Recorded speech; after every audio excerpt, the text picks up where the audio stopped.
जी अस्सलाम वालेकुम। मैं Mohammad Najmul Huda, state joint secretary Bihar MIM। Rahmat Ali जो पूर्व जिला अध्यक्ष थे अररिया के, उनका एक इल्ज़ाम आया है।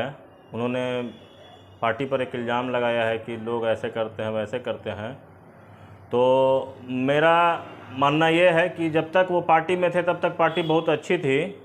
4 दिन पहले तक वो जो हैं घूम रहे थे किशनगंज में, अख्तरुल इमान साहब का प्रचार कर रहे थे, आदिल साहब थे, इश्तियाक साहब थे, आफ्ताब इंजीनियर साहब थे, सब लोग अच्छे लग रहे थे। 4 दिन के बाद उनको आज आदिल हसन साहब और इश्तियाक साहब ख़राब लग रहे हैं।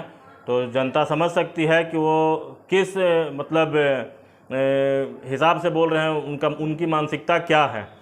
सबसे बड़ी चीज़ ये है कि उनको पार्टी में दोबारा शामिल जब किया गया तो उसमें सबसे बड़ा योगदान आदिल हसन आज़ाद साहब का था और इश्तियाक साहब का था, क्योंकि उन्हीं के पैरवी पर उनको दोबारा पार्टी में शामिल किया गया था। इससे पहले उन पर एक आरोप लगा था तेल चोरी का या किसी चीज़ का, जिसमें वो जेल गए थे। उसके बाद जब वो आए तो आदिल साहब और इश्तियाक साहब ने उनको पार्टी में दोबारा शामिल कराने का काम किया। और वही व्यक्ति आज आदिल साहब पर इतना इल्ज़ाम लगा रहे हैं। तो मैं उनसे पूछना चाहता हूं, रहमत अली से, कि आप क्या राष्ट्रीय अध्यक्ष हो गए हैं पार्टी के? जब राष्ट्रीय अध्यक्ष हमारे बैरिस्टर असदुद्दीन ओवैसी साहब ने अररिया में जा कर के कह दिया कि हम लोग चुनाव यहाँ पर नहीं लड़ेंगे, और सीमांचल गांधी मरहूम तस्लीमुद्दीन साहब को सपोर्ट किया और कहा कि उनका एक बहुत अच्छा रहा है वहाँ पर काम अपना, और उनके बागडोर को और उनके इस चीज़ को, इस मिशन को जो है अख्तरुल इमान साहब आगे बढ़ावेंगे। और पत्रकार से भी सवाल पर उन्होंने कहा था कि शाहनवाज आलम साहब ने जो किया है, MIM से चुनाव जीत कर गए और भाग गए वहाँ राजद में, तो उसका फैसला अल्लाह करेगा, उसका इंसाफ अल्लाह करेगा और वहाँ की आवाम करेगी। सबसे पहले रहमत अली को ये सोचना चाहिए कि वो पार्टी के जिला अध्यक्ष हैं और उनको अपने मर्जी से किसी भी प्रत्याशी को समर्थन या उनका विरोध करना गलत है। उनको पार्टी के आला कमान, जैसे प्रदेश अध्यक्ष थे, अख्तरुल इमान साहब से बात करना चाहिए था, आदिल हसन साहब से बात करना चाहिए था, आफ्ताब इंजीनियर साहब से बात करना चाहिए था, इश्तियाक साहब से बात करना चाहिए था। उसके बाद वो निर्णय लेते हैं कि हमको क्या करना है, किसी निर्दलीय का सपोर्ट करना है, करना भी है, किसी का सपोर्ट नहीं करना है। ऐसा औरंगाबाद में भी पार्टी चुनाव लड़ी।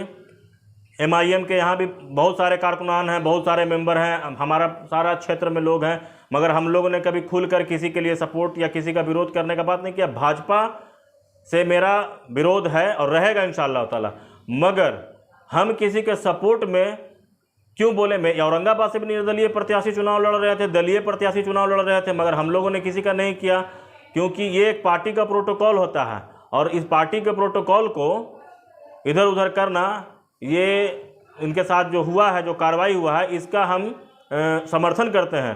और पार्टी के विरुद्ध जो लोग जाएं, पूरे बिहार में जो लोग जाएं, उनको चाहिए प्रदेश नेतृत्व को कि उनके ऊपर इसी तरीके से कार्रवाई करें, ताकि पार्टी में भी जो है एक मतलब डिसिप्लिन बना रहे। लोग इधर उधर आज यहाँ कल वहाँ, कल उसके साथ, परसों उसके साथ करना बंद कर दें। तो मैं रहमत अली साहब से जो सवाल किए हैं, हम चाहते हैं कि रहमत साहब जवाब दें कि कल तक वो कहाँ थे और कल वो क्या बोल रहे थे आदिल हसन और अख्तरुल इमान साहब और बिहार के लीडर के लिए, और आज क्या बोल रहे हैं। और उन्होंने जो भी समर्थन का या घोषणा किया तो किसके कहने पर किया, उनको यह साफ करना चाहिए।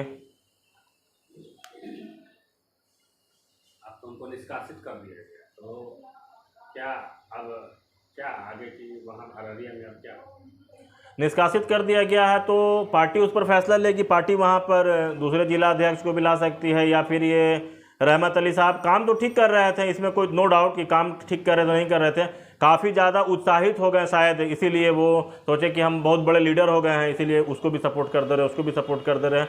तो हम भी उत्साहित हैं, मेरे भी कार्यकर्ता जो हैं उत्साहित रहते हैं, मगर हम लोग अपने से कोई भी फैसला नहीं कर सकते हैं, क्योंकि मेरे ऊपर जो है हमारे रियासती सदर अख्तरुल इमान साहब हैं और उनके भी ऊपर हमारे राष्ट्रीय अध्यक्ष बैरिस्टर असदुद्दीन ओवैसी साहब हैं।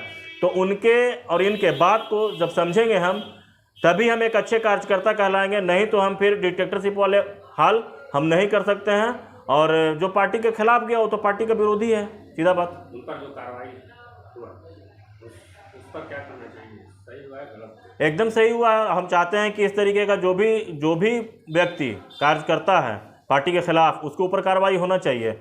और कार्रवाई नहीं होगी तो लोग के मन बढ़ जाते हैं, लोग और गलत काम करने लगते हैं। कार्रवाई तो होना चाहिए, निश्चित तौर पर कार्रवाई होना चाहिए।